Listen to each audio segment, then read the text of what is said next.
I'm really delighted today to open up this session. This is with the team of Northern California chapter and the board of director of NACD Northern California. You guys know we try to really bring to you the unique content that goes from both private, public, and including the journey in between. So the board is in Northern California are represented by people who sit on both private and public boards that really have the need to understand the practice of the various topics that are unique to the audience.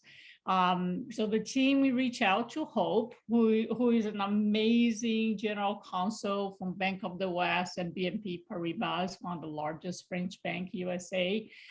Someone that I work very closely with. So when the board asked me who I thought was the real, experts that we can bring in, of course I thought of Hope. She has, the most up to date, always the bleeding edge content that she brings forward to the board, always with the newest practice knowledge that can help us as a board. So I'm really delighted. I mean, you guys have Hope's bio, you know how impressive that is. And of course, Hope has brought to us amazing, Peter, Beth-ann, and Brad that can help us have this discussion. As always, you guys know, cohort is about us having a conversation together and bring a lot of issues that each of us are thinking about as the role we play in the board. So I encourage you to, ask question, put a question in the chat room. We're gonna try to make sure that we are on the interest topic that most of you are here for.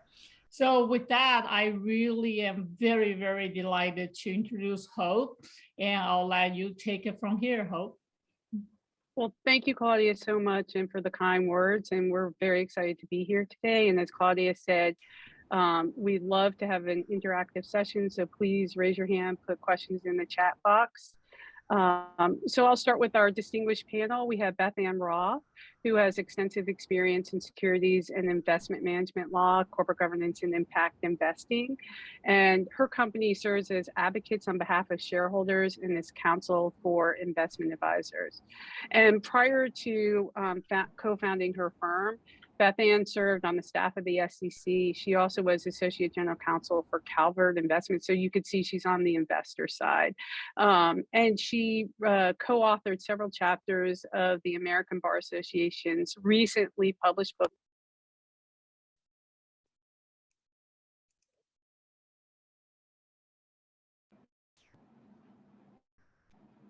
here today.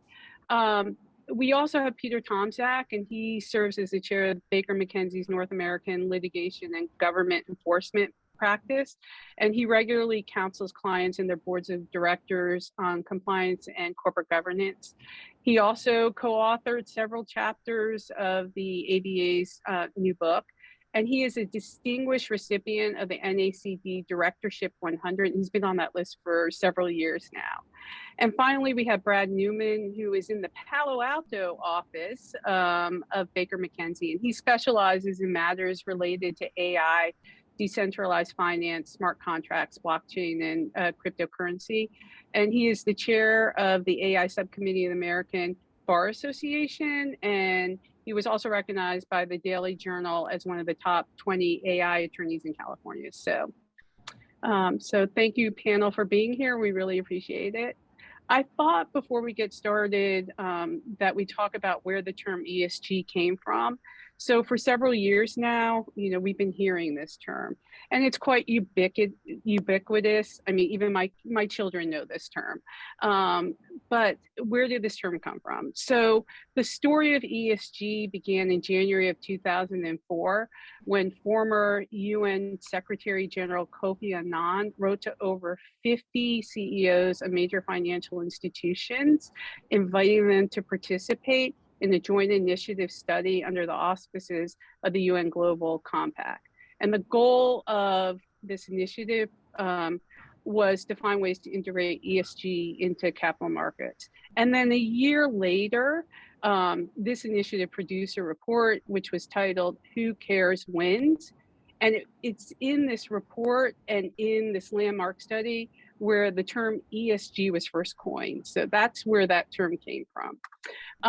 And of course, the report made the case that embedding ESG factors into capital markets makes good business sense and leads to more sustainable markets and better outcomes for society.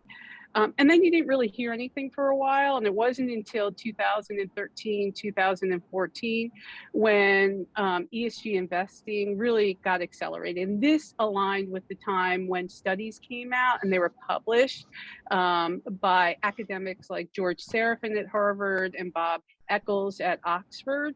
And these studies showed that good corporate sustainability performance is associated with good financial results. And actually, that's the time that I first heard about it, around 2014. And I started hearing it. And that's where, as you could see, the evolution.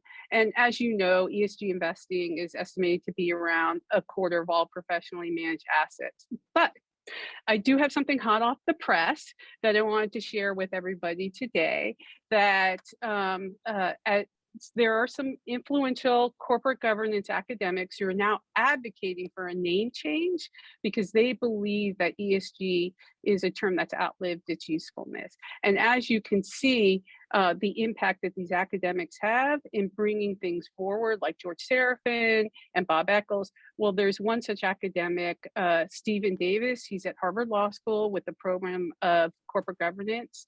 And he thinks that he's put out there that investors have been increasingly uncomfortable with the acronym ESG. And he's proposing that they change the name to 360 investing. And he believes that, when ESG was used in the beginning, it was to flag intangibles that were lying outside the conventional scope of measurable risks that companies face. But he believed that today's capital market has really grown a lot since then. And, he attributes that to big data, robust disclosures, a swelling of analytic industries, higher grade investor stewardship, and ESG characteristics, of companies that are now more material, apparent, and quantifiable. So he believes that, that what has been happening is that there are other market factors that are out there and that don't really fit in these typical ESG silos. So he gives the example of the former Delaware Chief Justice Leo Strine, who was suggesting amending the term ESG to EESG to add employees. And so his theory is, Stephen Davis's theory, Professor Davis's theory is, look, every time there's an additional factor that draws a spotlight, what are you going to do? Just add another letter to it? And so that's why he thinks it's outlived its usefulness. And he makes the case that, 360 investing would signal an investing style that looks at a full range of insights that would include ESG and others. So with that, that's hot off the press. It only came out about 2 weeks ago. I know sometimes things are slow, but look for that to start changing because academics have a lot of influence. Okay, so with that, in the meantime, whether you call it ESG or 360 investing, Peter, that companies and the directors have faced litigation before. Can you tell us what makes ESG litigation different and worthy of extra attention from directors? With such an anachronistic word, I mean, whether it's 360 litigation or ESG litigation or whatever, it's litigation. Some of it's new, some of it's different. And I think what's different here is it's not really just monetary. I think, as being a lawyer and a litigator, you think in terms of what's the recovery, what's the incentive for the plaintiff, where's the settlement points, et cetera, does this case need to go to trial? But here what we're seeing is even in cases that were traditionally brought under other statutes that existed and had been brought for years before this, now the remedies include non-monetary remedies. It could be funding for programs, often disclosure. It seems also much like many of the shareholder proposals we're seeing, some of the remedies being imposed by courts and litigation require the board to do audits and report publicly on certain issues that are there.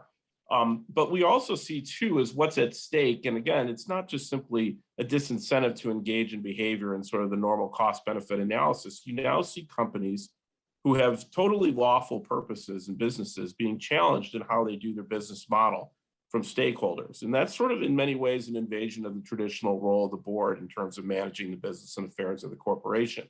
What we also see as a tie to other concerns, a lot of times, again, looking at the non-monetary relief, and particularly in things like books and inspections in Delaware, that's under Section 220, you've probably heard that term.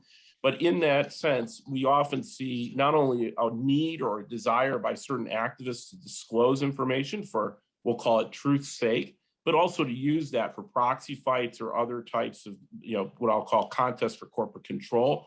We also see this, though, increasingly being impacted by indices. And I think some of you heard there's a small electric vehicle car company out west in California who was recently dropped from the S&P 500 indice for ESG companies. And one of the issues they cited was actually the prevalence of litigation in certain types of what has been generally referred to as more the employee side, the EE and ESG, if you will. But that's been brought against that company. So as these indices take into account more and more frequently the types of litigation that's there, it's ultimately going to shape that market that you said, a quarter of all assets under control and under management being directed to certain companies that fare better on certain indices. So the stakes are much higher than just simply a monetary amount. It really goes to the company's purpose and business, its ability to do its business model, but also the cost of capital and its access to funds, which would influence not only a public company, but a private company looking at getting funds, other rounds, and then eventually, if you're going public, what the valuation of the company will be. Well, Peter, for companies that are headquartered in Northern California, are there any trends in or particular types of litigation on which directors should focus? Yeah, I think, I think some of the challenge, and frankly, probably going to your comments about Stephen Davis's urging to change the name to 360, some of the challenges is ESG litigation is so broad, it means, it can mean almost anything. So how do you begin to wrap your head around it? One thing we proposed in the book is really a framework for approaching litigation. And it's not simply to just start saying, well, is this an ESG issue and ergo it's ESG litigation? It's rather to kind of take it on three different categories. The first is a substantive regulation of ESG. So you saw that actually in the statute in California that had been struck down as being unconstitutional, but mandating certain diversity in the board and the composition of it. We see that in other types of environmental statutes, in particular mandating certain outputs. But these are things that affect the actual economic activity and operations of business and what you can and can't do. But the one I would urge you, I think in California, and it's kind of the canary in the coal mine in many ways, is the second category, which is disclosure litigation. Now, you immediately jump to say, well, it's a public company disclosure. This is just securities disclosures. I think I saw something briefly pop up in the chat box talking about a disclosure case. And in California, it's unique. Yes, we do have that. I think you saw yesterday the Massachusetts court ruled that the suit against Exxon can move forward in their court for disclosure issues and other climate change issues. Obviously, as the SEC mandates more quantitative data and set metrics, we expect to see more of these claims of false and misleading disclosures.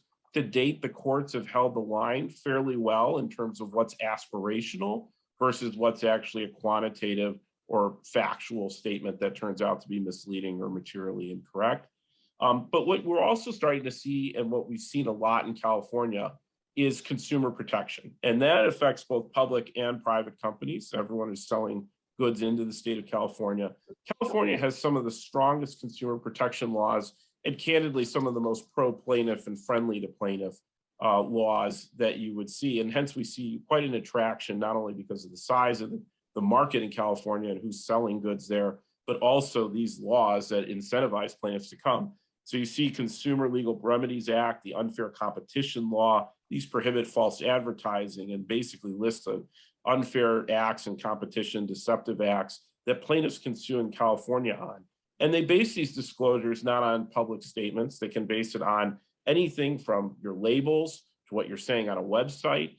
And so that real change there in terms of the risk we're seeing for directors and companies, particularly those located and doing substantial amounts of business in California, to be a real high level of risk in terms of not only the frequency of the lawsuits, but also the potential remedies that could come into play given the court system in California.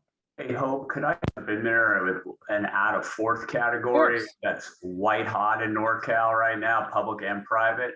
That's what I'll call employee activism cases. And those cases are exploding, and they go right to the brand, right to the shareholders, and right to negative press.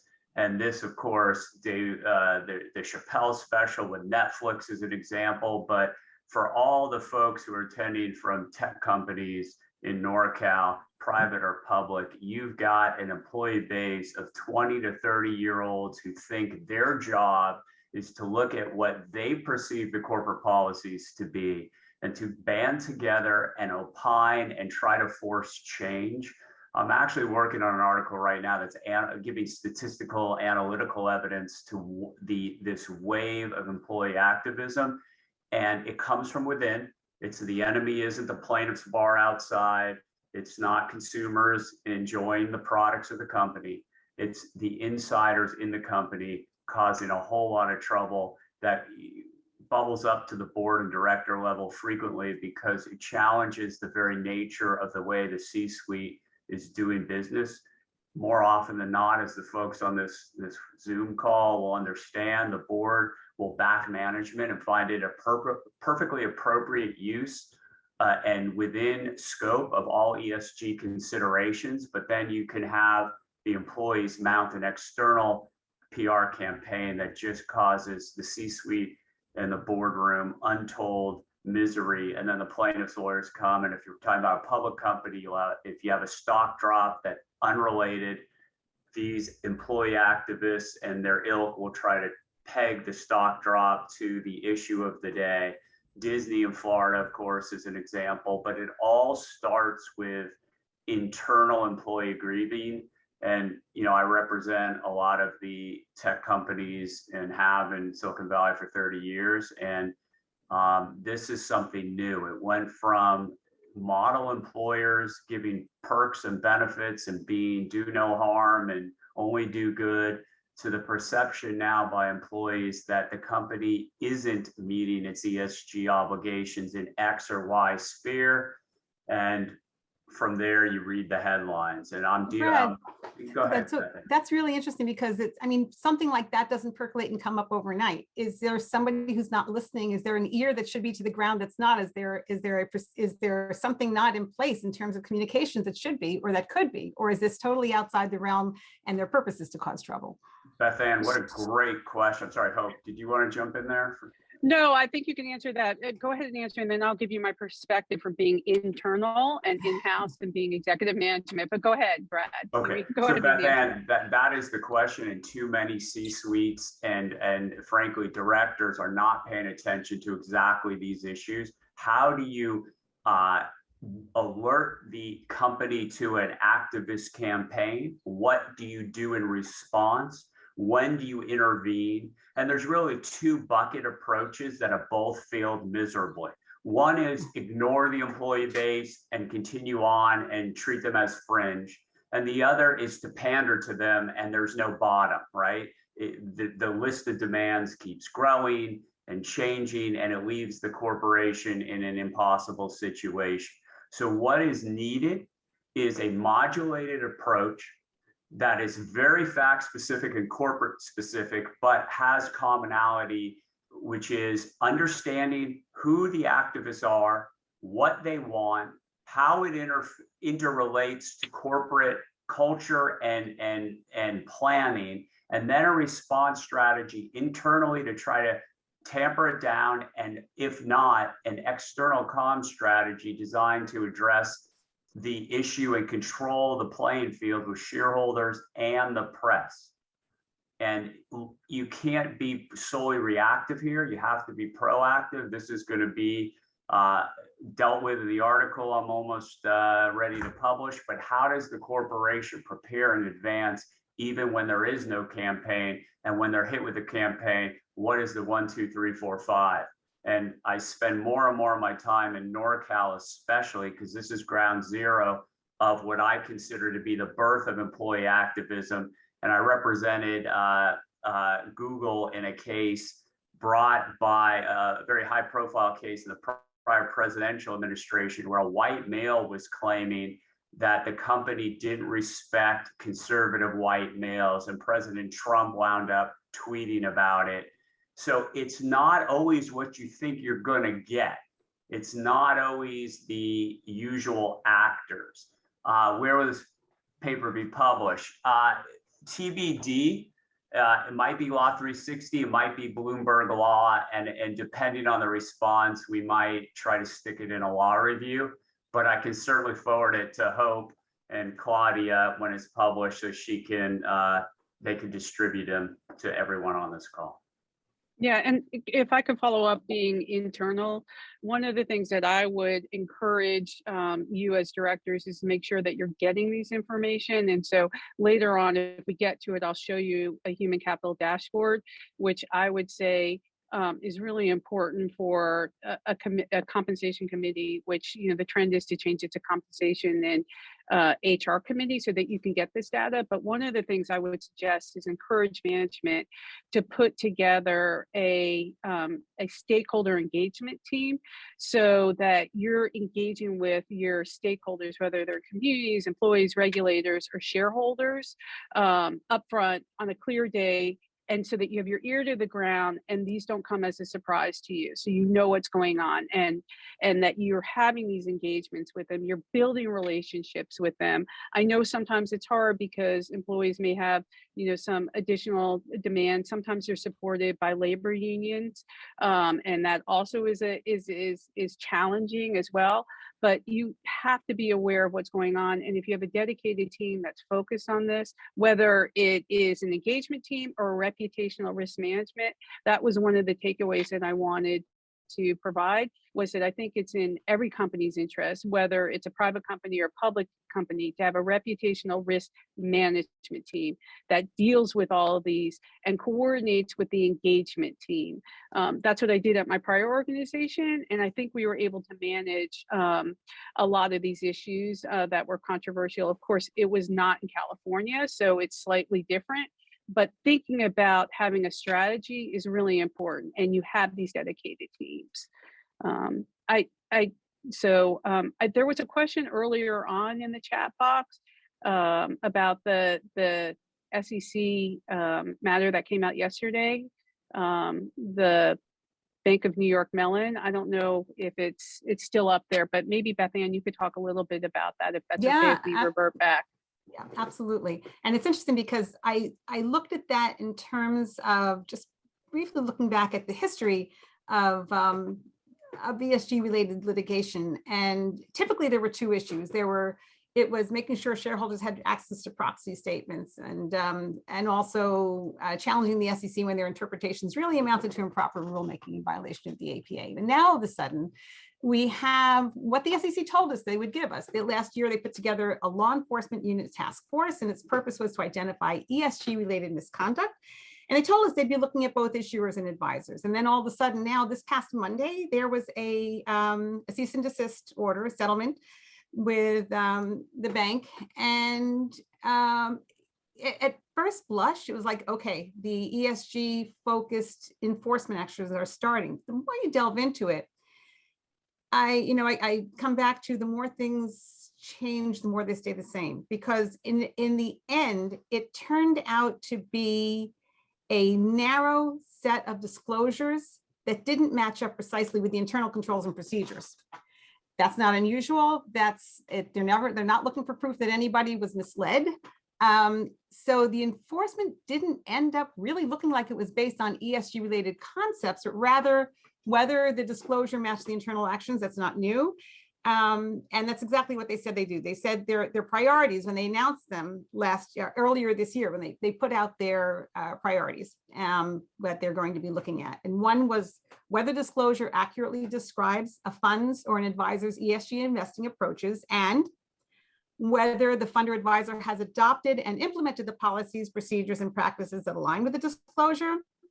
The second one is whether your securities are being voted consistent with your disclosures and also your internal proxy voting policies, procedures. And the third is whether you're misrepresenting or representing accurately the ESG factors that you're taking into account when you're making an investment. The first and the third did apply to this particular case. And so it's more of the focus of the type of company, and maybe, and we didn't really see this before, and maybe because there's such a proliferation of companies that are now holding themselves out as ESG and making investments with that lens, that we're seeing it. But the question that I'm left with after taking a look at this, because it looks now like other types of cases that we've seen where the SEC sets up a model and then says, this is what we're going to do. And all of a sudden you have a sweep on your hands. The sweep, what the SEC does is they come out with a statement, and it's almost like, I don't want to call it a straw man because there are issues that they're concerned about. But then a short time later, they'll say, okay, this is what we're doing. And we think all of you are doing it. And if you are, admit that you're bad, say your mea culpas, come back to us and pay a fine. And if you don't do that because you think you're okay, we'll probably have enforcement visit you. So we have defended companies who were certainly not violated any of the principles set forth in the sweep. And obviously it's not the ESG, and I don't know if that's going to happen, but I wouldn't be surprised if it does. And yes, the SEC comes after them. We fight back and forth about the disclosure having been adequate, and we ultimately come to a resolution, but it's expensive and it's very time consuming. So what's clear though, even if it doesn't turn into a sweep, is that this is really just the beginning of ESG related enforcement actions by the SEC. And but I think it's going to be the same as what it has typically been. It's going to be about disclosure, your internal practices, and having your internal controls and procedures align. So what can you do in this area? You should probably, this is the tip. This is the tip off that you have. It's time to do an internal audit. You probably always do that anyway, but it's a wise thing to do and keep doing. Draw lines from your disclosure to your internal controls and procedures. Is what you are saying about what you do with respect, whether it's ESG related or not, but in particular, if there's anything that smacks of environmental, social, or governance, it's going to be within this framework now. Do they align? If not, fix it. Self-discovery, as many of you probably know, and correction internally before the SEC comes to call on you buys you a whole lot of brownie points. So don't wait for the SEC to come and look. With the first case you see, and now in this case we've seen the first case, and it was with an investment advisor, but their initial enforcement team, they were very specific about it being both for corporate issuers and investment advisors. And just look for the nuances and see whether you can make changes. Now, there's one big problem in this particular area, is that the SEC tends to look back at time periods that happened before they announced it. So they really put people in a gotcha situation. It's unfair, but it is the reality. But that's where self-discovery and fixing it, even before they come calling, will absolutely help in terms of ultimately what the resolution is. So thank you so much, Beth-ann. So, oh, sorry, go ahead. Peter, no, you can add to that? Go ahead, Hope. No, I was just going to revert back to litigation risks. I mean, are there other litigation risks worth noting, and particularly as it relates to private companies that may be going public? As it relates in this area.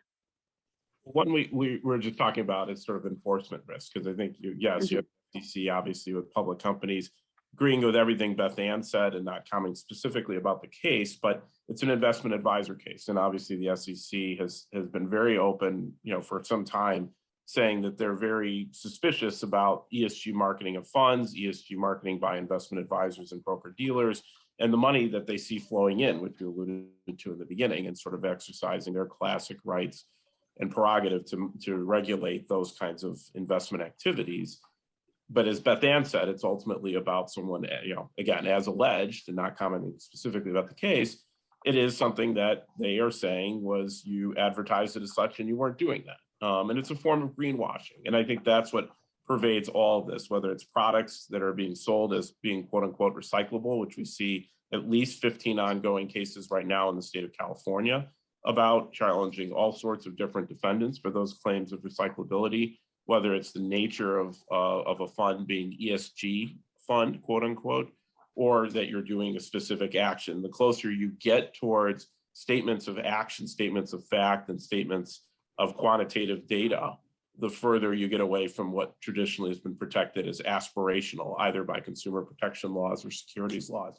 But moving on, I think another area to go to, and you're talking about kind of auditing, one is getting your hands around the disclosure process. And I think, again, what we're seeing directors now, maybe going backwards in time, as Beth-ann noted, but looking at, hey, we've been making these disclosures. We have a whole website to attract talent. And tying it to Brad's point, Claudia, we were on a panel, I think 3 years ago in pandemic time, maybe it was 4.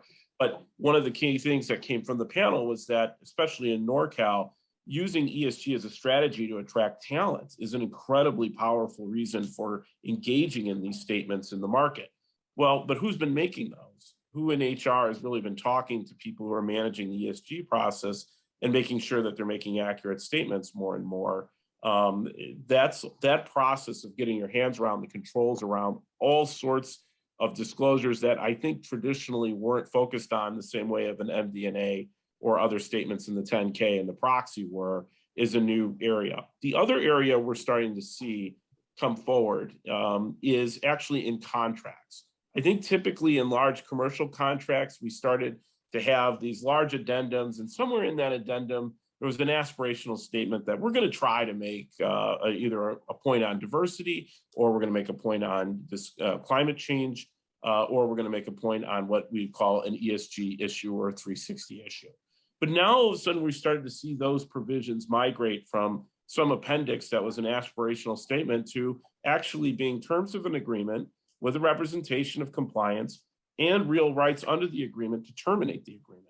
And also, why is that? Well, because as these get pushed down supply chains and pushed up supply, upriver and downstream, upstream and downstream, if you will, you are starting to get companies that are saying, I'm relying on that partner, I'm relying on that supply partner, I'm relying on that distribution partner to make a representation to me so I can make representations. And when these are going south now, all of a sudden, it's not simply just we didn't do this, certainly a business relationship issue. Now, oftentimes, the legal department and the litigation department is getting involved, if only to renegotiate the agreement. So what we're seeing time and time again now is that statements are being made in contracts that, frankly, go squarely against things that are even said on the website. But if you've given it with a certain representation and warranty behind it in an agreement, that's going to have certain repercussions. So that's another area we see hope that is, again, starting to come forward as these become more and more binding commitments commercially of areas, particularly in industries with high concentrations in certain areas of the supply chain and a lot of leverage. We're starting to see that now ripple through the supply chains and even the distribution and sales channels when something is inaccurate as to an ESG target. Great, thanks so much. So I want to turn to Brad and talk a little bit about artificial intelligence. And as you know, it's AI is increasingly being cited as the tool for materially advancing ESG initiatives.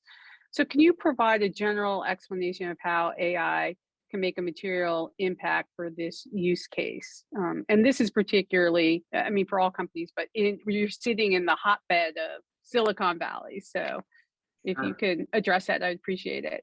Yeah, Rivian's right outside our window right here. We're wishing good things for them if they can get into production. There are really a couple buckets, right? AI meets ESG, and I'll keep an eye on the chat box because I want to make this as useful to the folks who are here today as possible. But the first is AI is being used by third parties to analyze how your company is doing in the ESG arena. And hence this dovetails with some of the things Peter and Beth-ann have spoken about, because the SEC therefore will also be looking at it.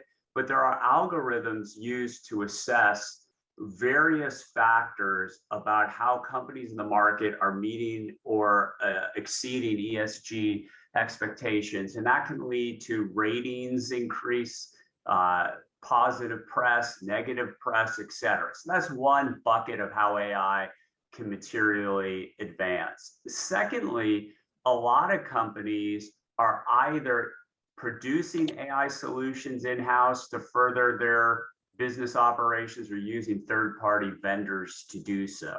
And in that regard, there's a lot of touch points with ESG that matter, it should matter in the boardroom. And that would include hiring, promoting, interacting in the supply chain with what I'll call clean channels. Use clean diamonds, for example. Where are you sourcing your products from? Is it child labor involved? Is it forced labor involved? All of these different aspects are going to come into play. And of course, they're then going to bubble into what Peter was talking about. How does the company advertise its commitment and its perceived accomplishments in this area? And then what's behind it? A lot of times what I'm seeing is clients are saying, well, we have AI that's telling us we're doing good here. Well, what is that AI? I don't know. We have good people that are doing it, but that's a couple levels down. And we have a CISO or a chief this or a whatever. I have long advocated for companies that really either produce AI themselves and for their own or embed it in their products or use a third party to supply it for whatever, to have a chief AI officer. I've written about it. You can Google it. I've had proposed federal AI legislation that was turned into a House of Representatives draft bill in 2018 that has a whole portion on what a chief AI officer should be and should not be. Where we're going with this is at the C-suite and board level, when the regulators come calling, it's not going to be okay to say we rely on people 3 levels down and don't really know, or we have a vendor and they black box it and they won't tell us, so we just rely on them. And then we could talk, Hope, I'll let you sort of guide this, but the regulators are coming in the EU. They're already super active like they normally are. In the US, there's state, there's federal, and there's local regulations on this. I'm sure you've all heard of the New York City regulations that could become effective January 1st of 2023 that require audits to be done and bias certifications to be had. And nobody really knows how that's going to play out, except that it's vague and there's going to be a lot of litigation.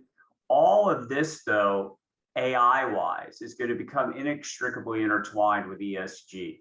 You're not going to have one without the other unless you're a small private company that does one thing, like produces shirts with cotton that's mined in health, in a healthy way.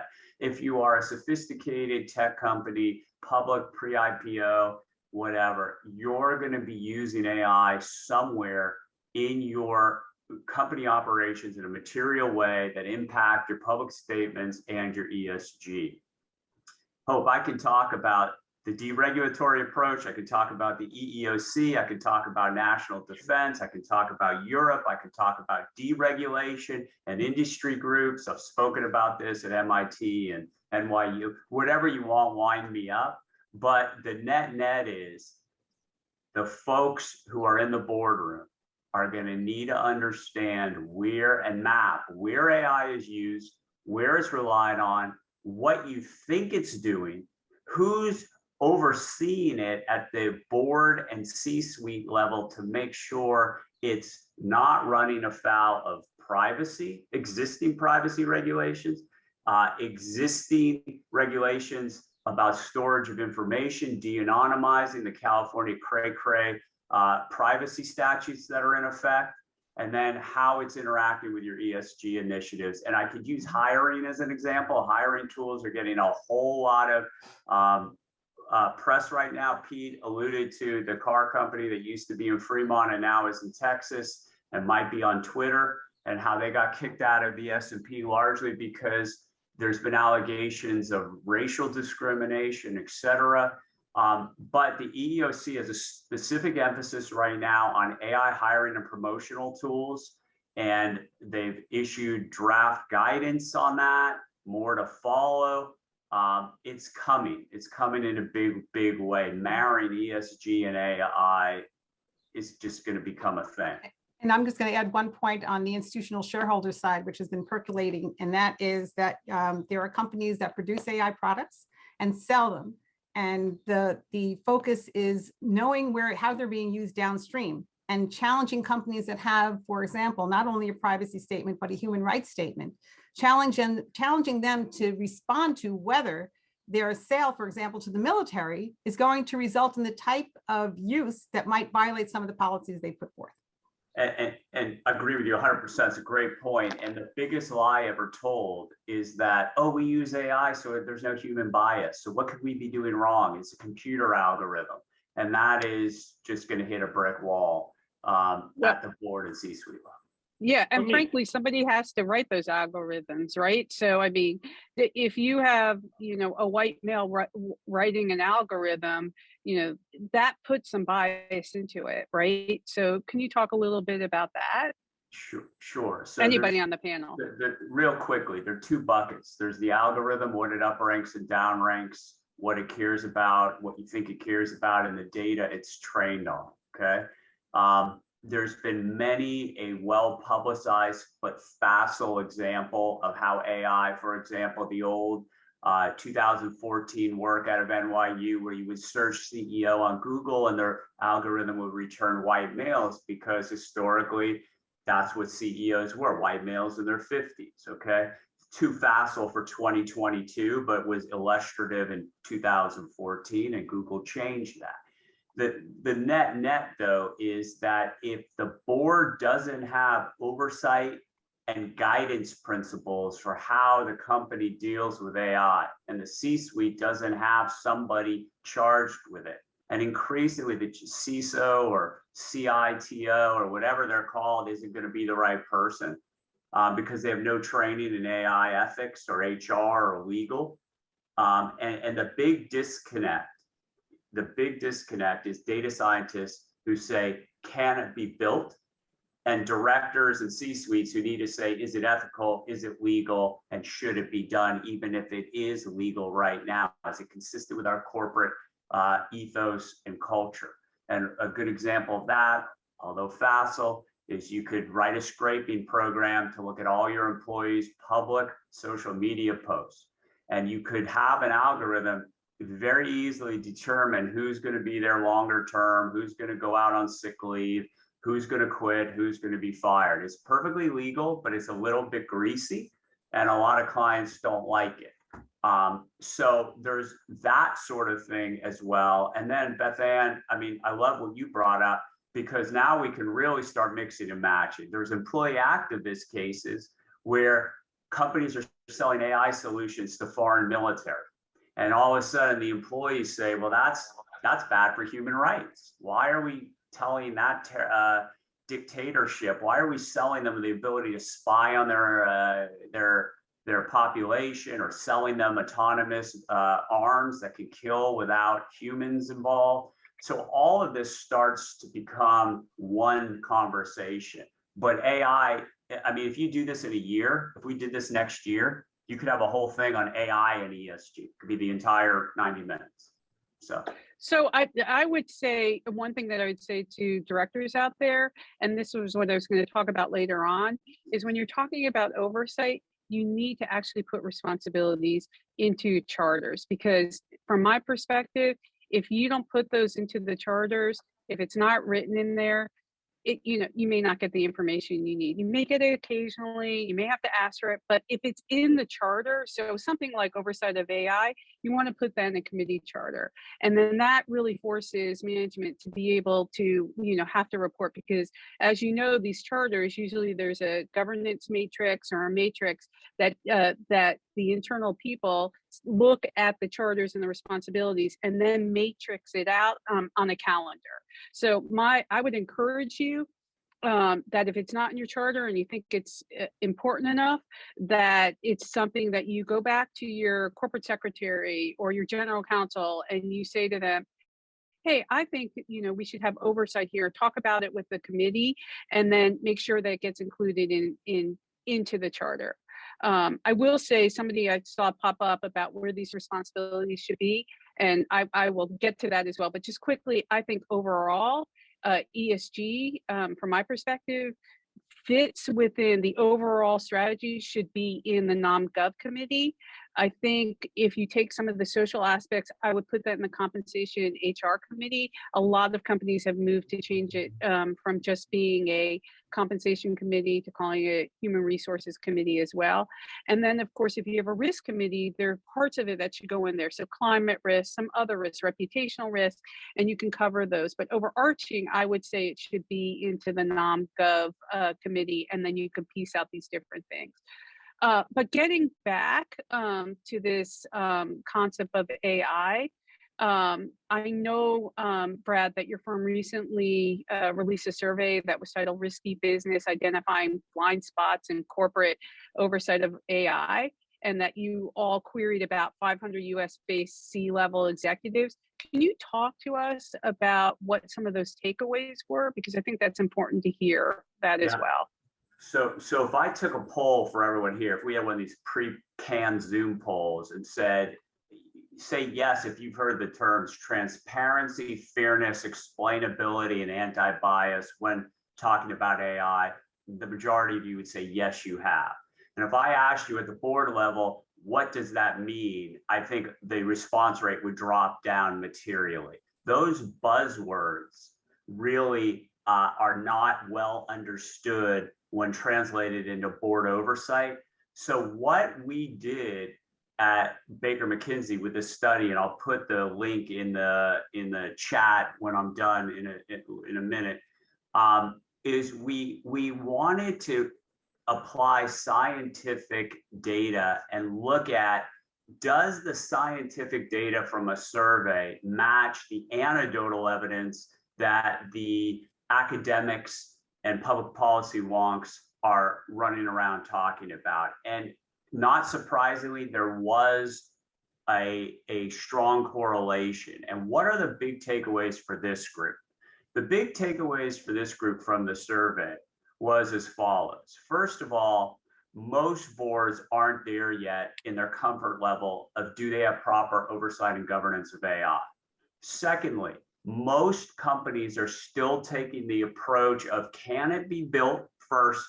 And then, is it ethical and legal second? So what that translates into, and this will resonate with everyone here, is you've got a internal proposal to build it. The data scientists say it can be done. The budget is allocated. It is built. It is in the sandbox. It is tested. It is ready to go. And then you go to HR and you go to legal and say, any problems?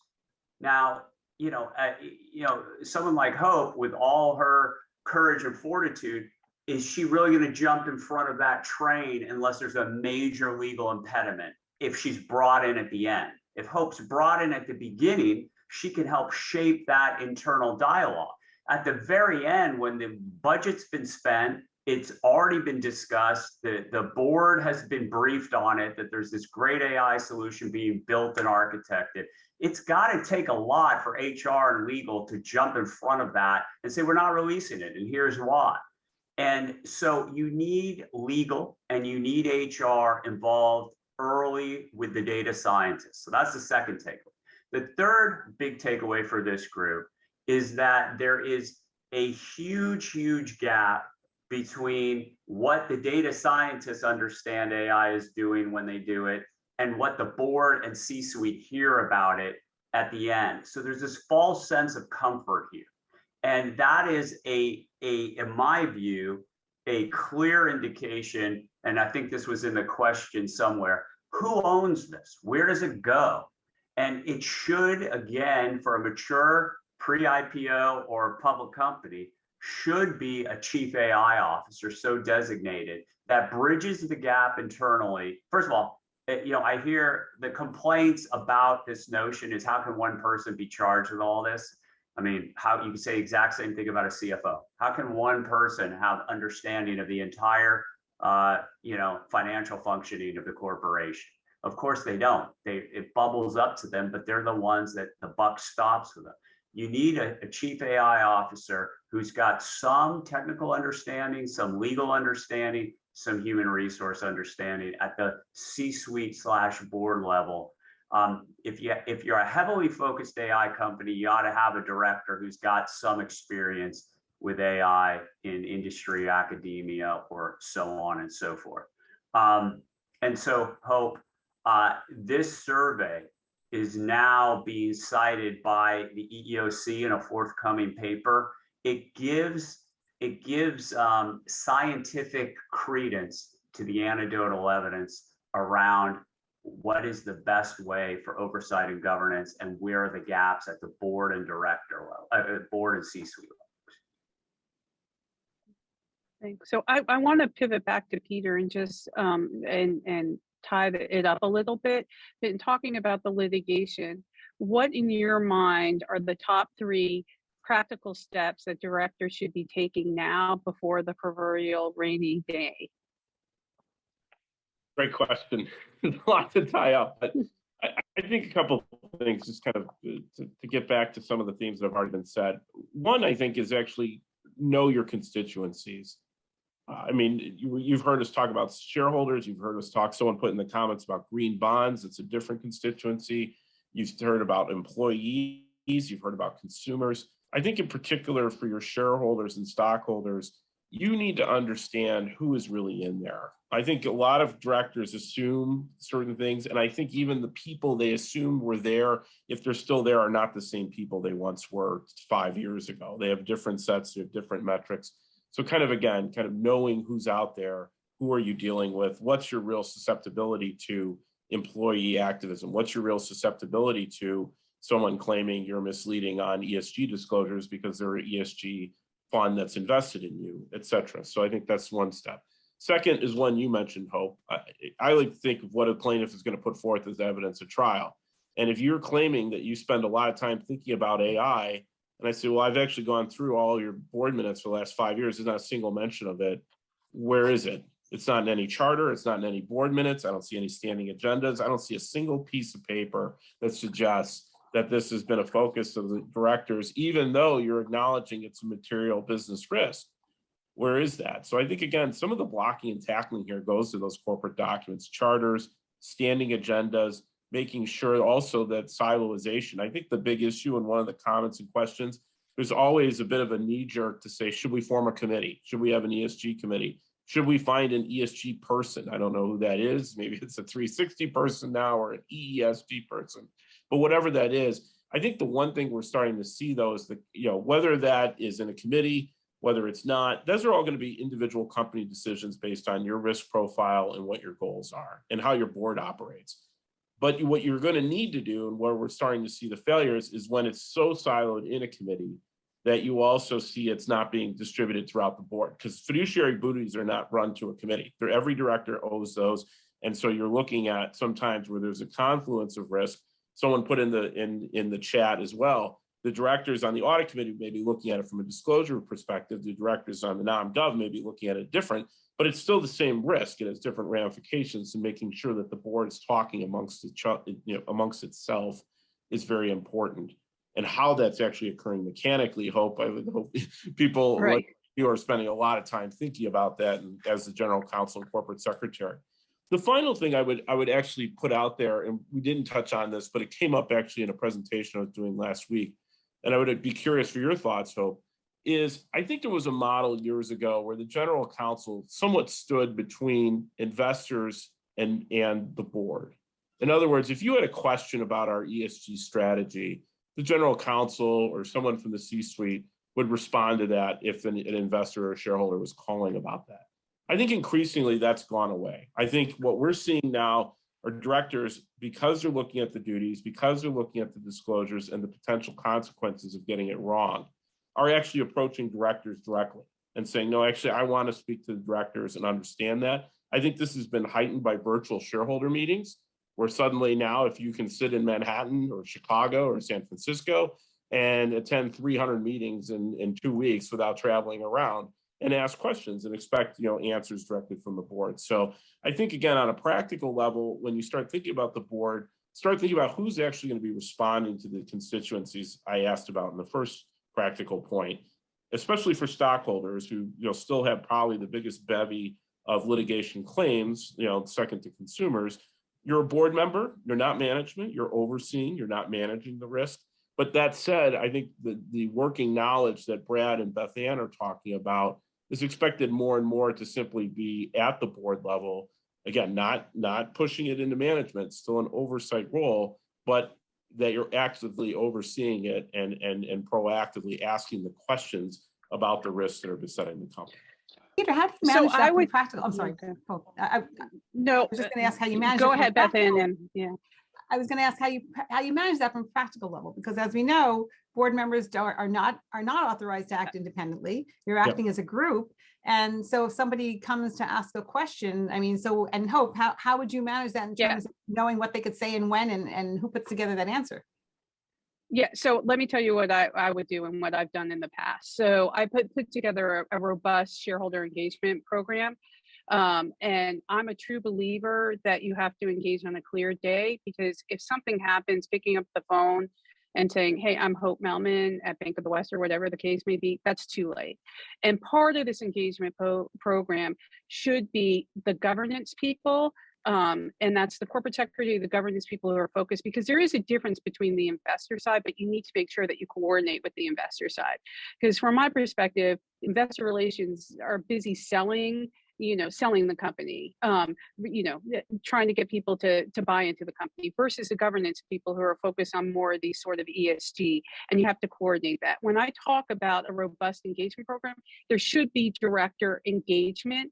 And the way I view it is, you really need to look at a chair of the board or a lead independent director, as well as chairs of committees. And I will tell you that when I did this at my former organization, there was a lot to be gained, because one of the things investors are looking at are the qualifications of your directors. If you're the chair of the compensation committee, do you really understand it? Or are you relying heavily on a comp consultant? So it's really important. So what I would do is, we would arrange to make sure that there was engagement. First of all, we do Reg FD training to make sure no one said anything. But I will tell you, most of the people you're engaging with on the governance side are not asking you questions that would run afoul of Reg FD.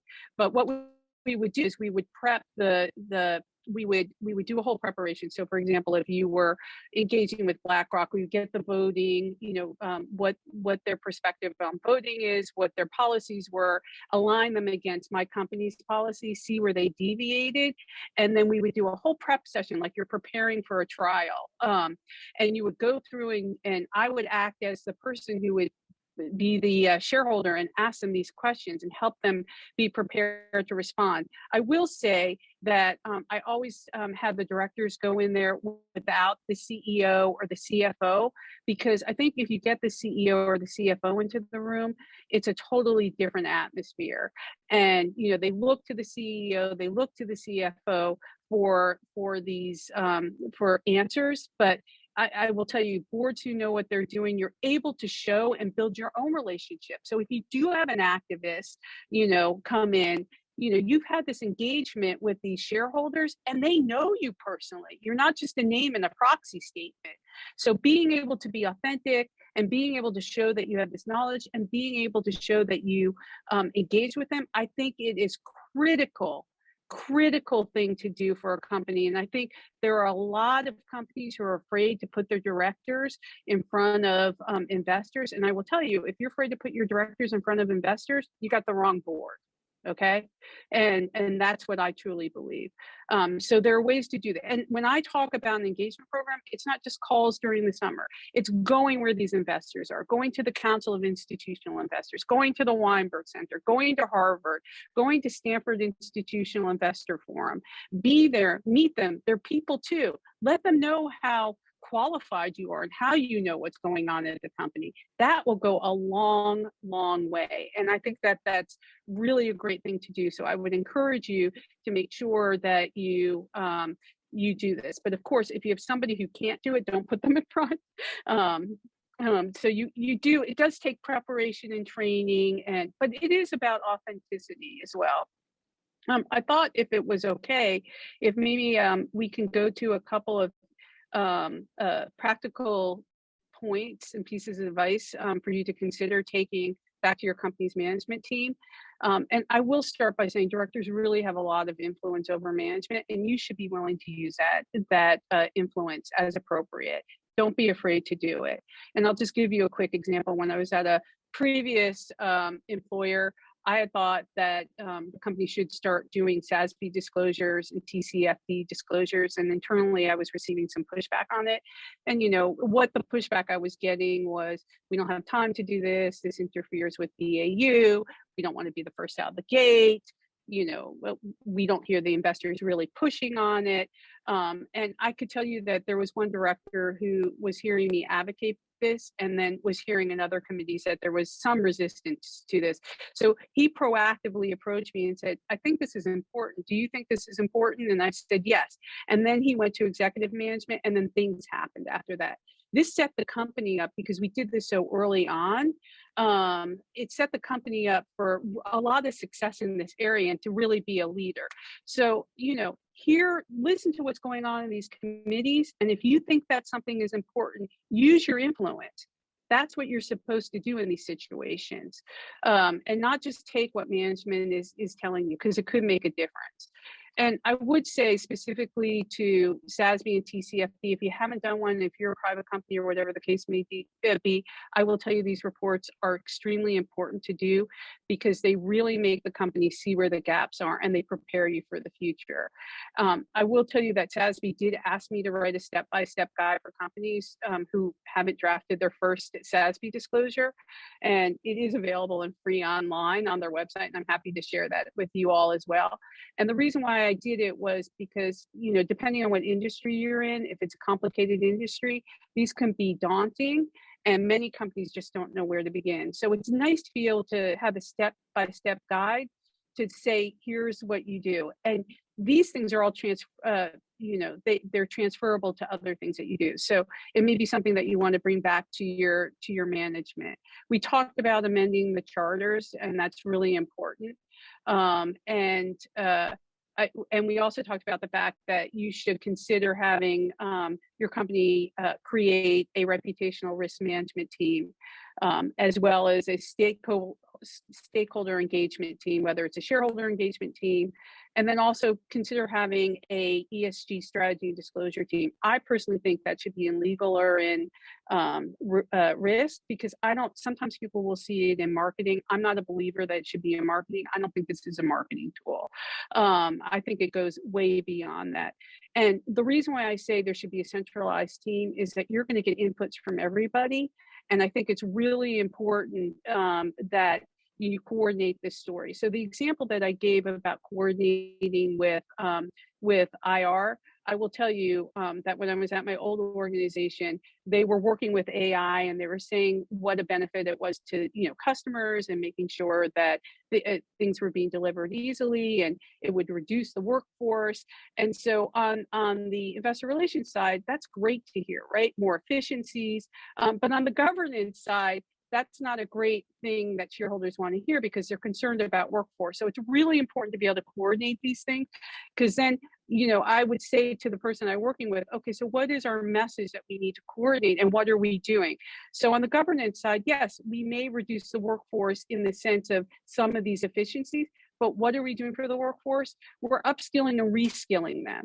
So we do care about these employees. And so you don't want to get disconnected from the message and somebody pick up a message that isn't the correct message. So that's one thing that I would tell you. If we can quickly, I know we're running out of time. I wanted to share, Haley, if you can share some of those slides up there of like a snapshot of what a report that could go just overall to a nom-gov committee, for example.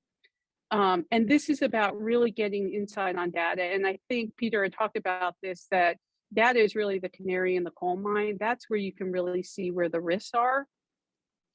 And I will tell you, Equifax, as you all may recall, had that huge data breach a few years ago. And shareholders will tell you, or investors will tell you, that if you go back and look at their pre-data breach ESG scores, they were not good. And so that does tell you something. And I'm not saying that these are all right, yes, these are the correct slides. I'm not sure that these are, that all of these data agencies are ESG agencies are, right about everything, but it does allow you to take a view into what's going on. And they may focus on different things. So this is just a snapshot of something that I've done previously. All of this information on here is true and accurate information, except for the company bank. That's false information. And this is all publicly available information, but it allows you as directors to really get an insight into where, where these data providers are seeing where your risks are, your environmental risk, social risk, and your governance risk. And what I think these ratings do reflect is risk. It's a company's exposure to industry-specific material ESG risk and how well a company is managing these risks. I don't think that it really reflects whether a company is making a positive impact on today's pressing social and environmental challenges or corporate goodness. I think it's really focused on risk. And if you see a report like this, you're able to dig deeper. Can you go to the next slide, please?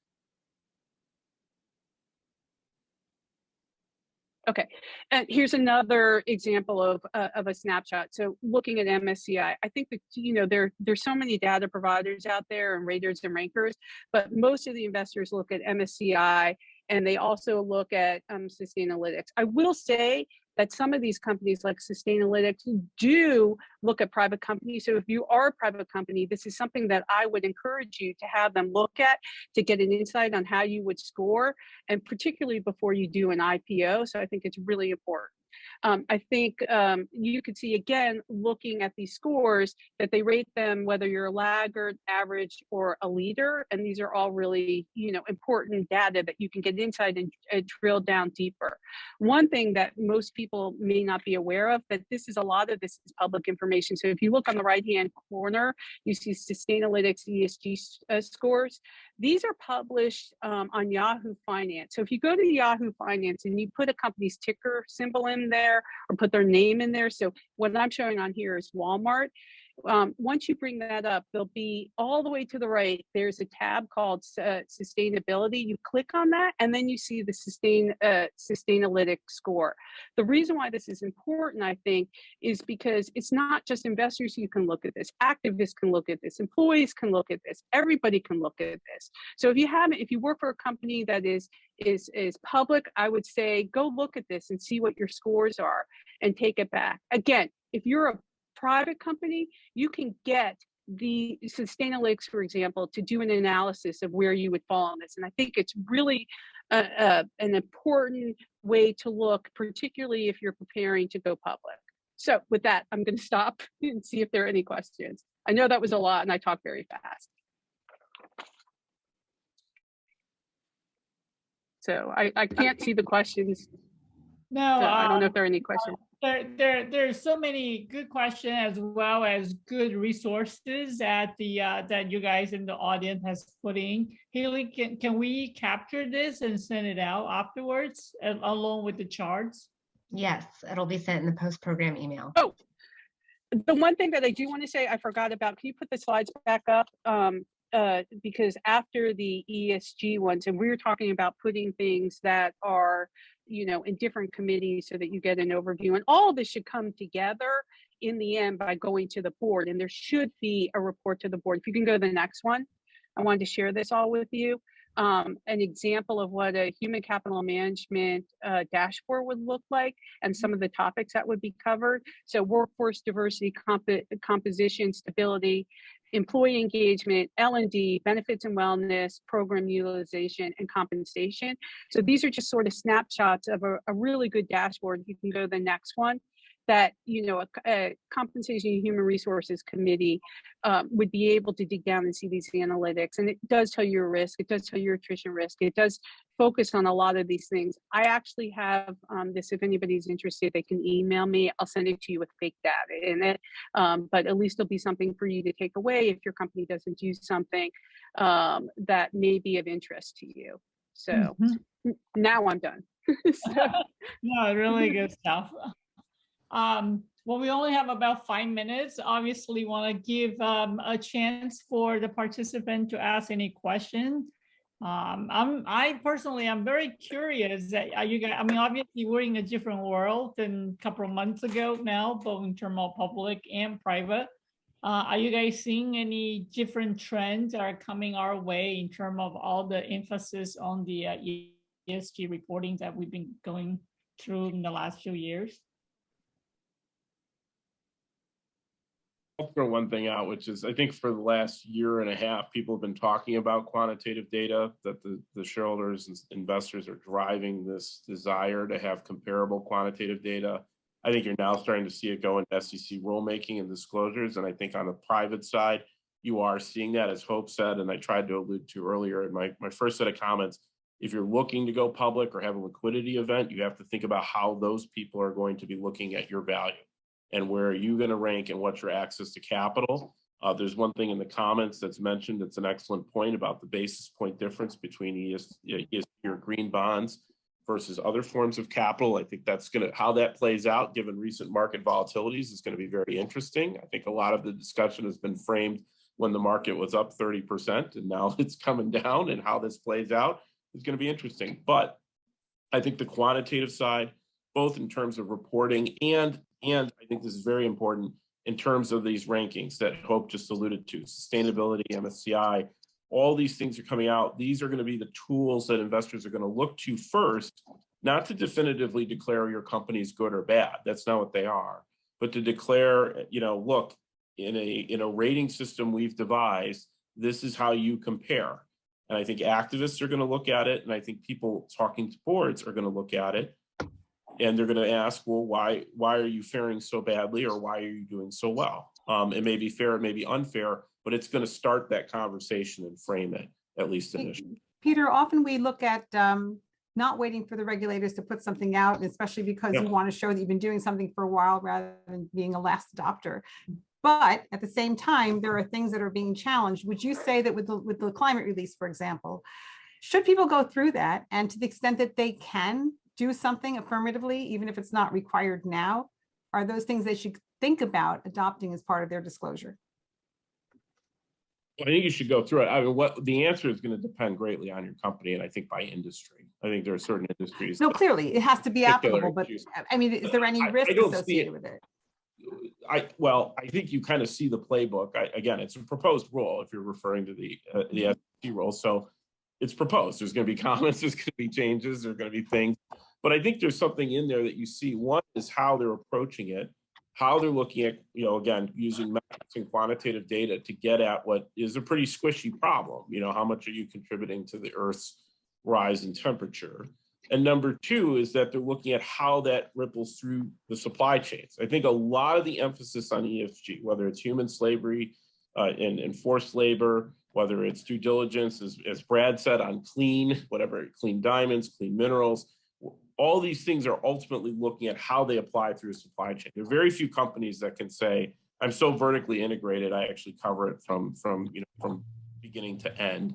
And as that goes through, I think you have to look at your disclosures, and you have to look at what you are going to be saying, and then how is that rippling through your supply chain. So I think you can look at that.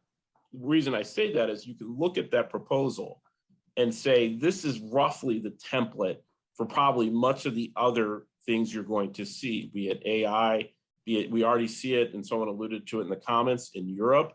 The due diligence rules around forced labor and human slavery follow the same model. They're probably coming here sometime soon.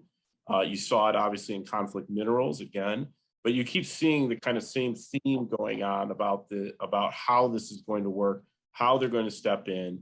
And frankly, going to your point, Beth-ann, which is a great one, you don't have to wait for the SEC because your investors are not waiting and your shareholders are not waiting right now. Well, and they're actually the source of this information. Yeah. The SEC didn't sit around and say, well, what should we ask that they be disclosed? Exactly. And so, but also going to Brad's earlier point, these are things maybe they're not looking at it a certain way, but again, it's an indication, it's a leading indicator, if you will, of the same kinds of questions you're going to be getting from consumers, from employees. And so I wouldn't frame it as I'm going through the rule like a lawyer and reading and coming up with a disclosure. You're going to have armies of people to do that. But the reality is you can look at that and say, these are the types of risks, and this is how it's kind of rippling, not just with our company, but with supply chains and with other constituencies and stakeholders.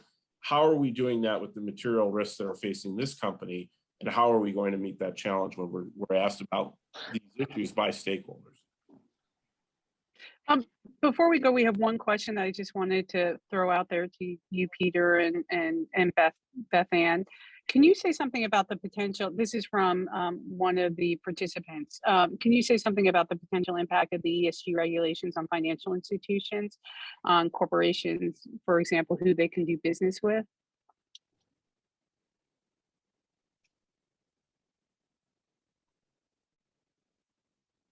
Peter, thoughts? Are you talking about who financial institutions can do business with? I'm sorry, I didn't see the. Right. On the proposed regulations about who they can do business with. We are already, I think it's public. You see certain banks that are saying we will not lend to certain industries. And those industries, by the way, are not illegal. I mean, we're not talking about someone who's, money laundering or doing something that clearly violates, the criminal code. I think what you're starting to see anecdotally, what we're starting to hear about, although I can't say I have definitive metrics across industries, is that certain companies that span into industries that are having a hard time attracting capital are asking themselves, either there's a private market for lending that we can access, or we're thinking about divesting this because it's really just not worth it for us to compromise our cost of capital for other parts of our company. And so when you're looking at that, how that's going to play out, I think right now it's usually been in the financial institution sense and usually in a lending relationship. But what we're also starting to see in the funds, and you saw that someone alluded to one of the resolutions that came through this week, but as there are more of these funds that are set up that are advertising themselves as saying, we are looking at ESG products, we're trying to better the earth by where we invest your funds that you give to us, those services are going to cut off too, is what my expectation would be. And the real question is going to be, at what point does that impact the access to capital? And look, I hate to say it, it all comes back down to economics. At some level, we've been living in a world of free money for quite some time, and that's starting to end. How this is all going to play out and when is it going to play out fully, it's still a little bit unclear, because I think you are going to have access to private markets. But generally speaking, these institutions that are leading this way to back up, frankly, what they're saying they're doing are going to have to carry through on some of these commitments not to engage in economic transactions with companies that are otherwise totally lawful businesses. Yeah. Well, I think this is a lot of information. It's like drinking from a fire hose for most of us. I just want to thank you, Hope, particularly pulling this together. And of course, Peter, Beth-ann, and Brad for your great insight. I was surprised Brad didn't tell us these are the first 5 steps. First one, call your lawyer, call your advisor. Second, but this is obviously a very, very, very critical aspect for us to be able to understand the oversight. So thank you so much for being part of today's discussion. We're going to try to send out all these incredible links that has been populating the chat room, and thank you all for being here. I think there was so much. Actually, the game is a little quieter than normal, but I hope you all got a lot out of this session. So thank you so much.